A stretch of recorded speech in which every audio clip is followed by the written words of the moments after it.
জাফলং, যা কিনা বাংলাদেশের সিলেট জেলার গোহাইনঘাট উপজেলায় অবস্থিত একটি মনোরম পর্যটন কেন্দ্র। জাফলং সিলেট শহর থেকে ৬২ কিলোমিটার উত্তর পূর্ব দিকে ভারতের মেঘালয় সীমান্ত ঘেঁষে খাসিয়া জয়ন্তা পাহাড়ের পাদদেশে অবস্থিত। এর আশেপাশে ভারতের ডাউকি অঞ্চল। ডাউকি অঞ্চলের পাহাড় থেকে ডাউকি নদী এই জাফলং দিয়েই বাংলাদেশে প্রবেশ করেছে। ঐতিহাসিকদের মতে বহু বছর ধরে এই জাফলং ছিল খাসিয়া জৈন্ত রাজার অধীনে থাকা এক নির্জন বনভূমি, কিন্তু তা ১৯৫২ সালে জমিদার প্রথা বিলুপ্তর মধ্যে দিয়ে খাসিয়া জৈন্ত রাজার রাজ্যের অবসান ঘটে। তারপর বেশ কয়েক বছর ধরে জাফলং এর বিস্তীর্ণ এলাকা বিরানভূমি হিসেবে পড়েছিল। পরবর্তীতে ব্যবসায়ীরা পাথরের সন্ধানে বিভিন্ন এলাকা থেকে নৌপথে জাফলং এ আসা শুরু করে আর পাথরের ব্যবসার প্রসার শুরু করতে থাকে। একসময় এই এলাকায় ধীরে ধীরে গড়ে ওঠে নতুন নগরী। বর্ষায় পিয়াইন নদীতে উপচে পড়া পানি থাকলেও শীতকালে এই চিত্র একদমই আলাদা। শীতকালে এই নদীতে থাকে হাঁটু পানি, পায়ে হেঁটে নদীর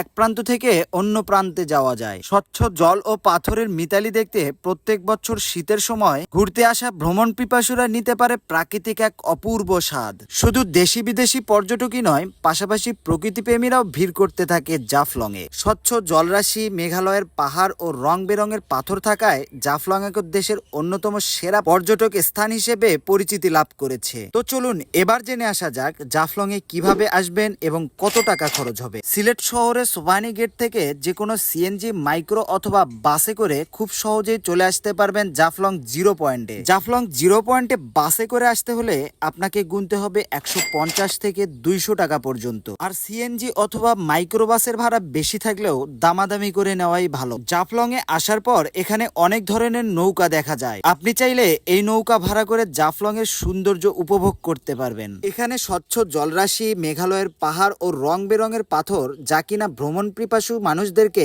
আকর্ষণ করে।